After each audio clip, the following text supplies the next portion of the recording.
Good everyone. I hope you have an amazing day. So today I'll be talking about the loading the large data uh, volume to the Salesforce and the things which you should be aware of, right? So think about it from an architecture perspective, or from an implementation perspective, right? Let me put it that way. So you got a bunch of data, right? And you wanted to load into the Salesforce. So what are all the things you should keep into consideration? That's exactly what we're going to talk about. The first thing, right, when you have a data, right, your data should be clean. That's the first thing, right? It's pretty obvious. You should have a data in a format that Salesforce understands. Obviously, in the form of an Excel document, should be tidy up before you dump it, right? And also, before you before you upload a data set, right? Let me call it as a data set, right? To the Salesforce. It's always good to remember one thing, right? It's good to load lean, right? Instead of dumping everything at once, right? You just have to test it how it goes, right? Because the places where I've done data migration, right? I've done a few data migrations. I just have to make sure a few things, right? So I have to worry about the org wide sharing default as it talks about here, because like you said, right? If you're loading the data with the private sharing model, then it recalculates uh, the sharing gets recalculated and the records get added. But it's not the case when you are talking about the public rewrite, right? You can defer it for the late the the later processing. And another, the custom, complex object relationship. So the lookups are always pain, right? To be honest, the more lookups you have, the more system has to check, and the more you know it gonna slow down the process. So which is not really great options. Sharing rule, if you can defer it, that's a great option. Otherwise, it's gonna start recalculating it, and it's gonna take ages, right? Workflow triggers, validation. These are the great things to have in place. I just wanted to share one funny incident, right? I just wanted to name anyone. So one guy, he got a task to do the data migration, right? And he said, you know what? Let's turn off the duplicate rules. I mean, when you hear that, right? You're like, why the heck do you want to turn off the duplicate rules, right? So if you're going to upload the data, duplicate rules are there for a reason, right? So that you don't duplicate the record in the first place.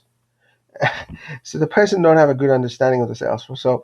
So this is what I've seen. Sometimes an architecture comes from a different technology, and they come up with the silliest solution, and you will wonder, whoa, hang on a second, right? This is not right. You can't turn off the duplicate rules, right? You can't turn off the validation rule. There's, like, for instance, okay, let me give you a very classic example. NZ business number, right? New Zealand business number. It's a 13-digit long and often starts with 94, right? If there's a validation rule in place, it is in place for a reason, because you don't want the faulty data to come in. So imagine if there is no validation rule in place, right? And you are entering, say, ends of business number like 88 and a six-digit long. It's a faulty number, right? So you have validation rule in place for a certain reason, right? Okay. Now that's pretty basic, right? I mean, you can go through different lists as well, but from an overview perspective, you have to keep this into consideration. Now, um, as usual, right? In Salesforce, every record you insert should have a owned by user, right? So whatever user going to specify, right, as a part of the record, it should exist in a Salesforce. Okay, but that being said, please make sure that uh, you you have to make sure that you should not be linking every record to the same user. Then it will lead to ownership skew, we talked about in the previous episode, right? Okay, and the parent with the master detail children, right? In that case, the most important thing, you have to understand that the parent should exist. If the parent don't exist, right, then you can't link it to anything, right? So the same goes for the role hierarchy. So it's always said, role hierarchy don't really make much difference, as people used to say. Okay, if you have a role hierarchy, so if the owners of the records not member of the role hierarchy, then it can be faster. It's not really the case all the time. Um, So if you were loading portal accounts, so that should be fine. Now the bulk API and the SOAP API, right? So this is pretty important. Now if you know SOAP API, right, I talked about in my integration series as well.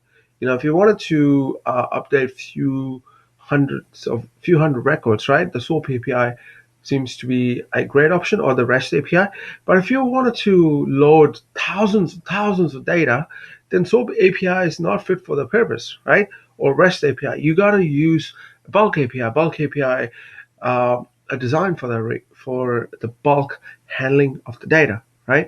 So you have to have an understanding of what technology you're going to recommend. You can't just come up with a solution and say, "Oh yeah, you can go use an SOAP API." Well, it doesn't work, right? If you have 50,000 records to migrate and you're suggesting a SOAP API, that's a pretty wrong solution in my opinion. Okay, so I can read about it, right? It's just in Trailhead.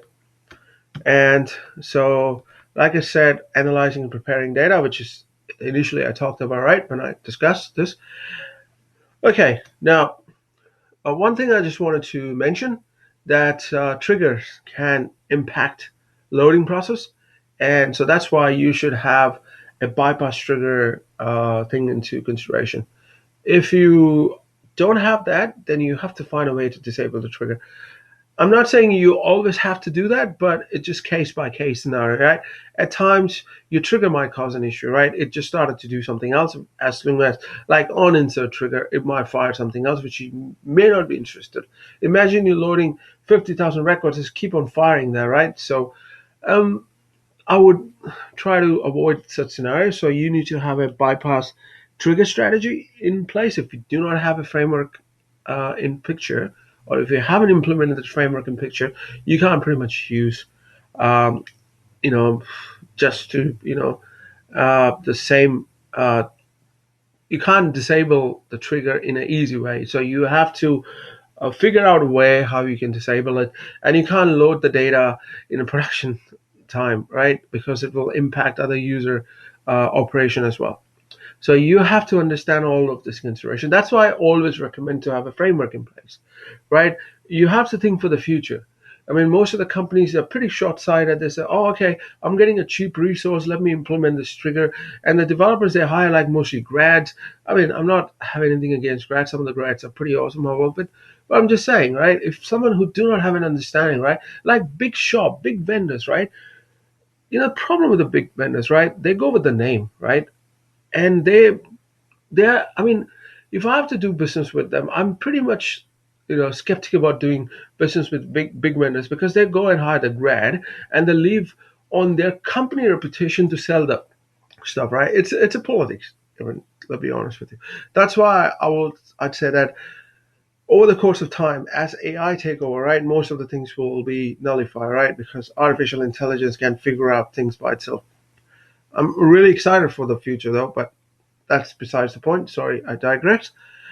So that's why the trigger framework is very important, very essential. You can use Financial Force trigger framework. There's a non-profit one. There are a lot out there, right? It just depends which one you want to use. You can use a simple framework, or you can build it by yourself, right? Some people in the past they use the custom settings to have a checkbox, right? If the checkbox is enabled, the trigger will work, or the checkbox is disabled. That's a pretty simple way to do that, right? If you don't have any framework in place, right?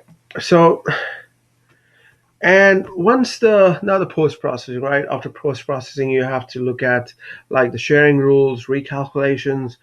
You know, so you have to activate the trigger back if you have the activator, right? So you need to. I mean, I normally don't recommend turning off the validation rule. Uh, I mean, it's case by case, right? Unless it's really important. But please do not go by the rule of thumb saying, "Oh, hey, validation rule has to be eliminated whenever you're doing a data migration." That's just a bad way to look at it, in my opinion. Right. So that's pretty much I wanted to talk about today, guys. I hope you enjoyed it. So yeah, and have a great day. Adios.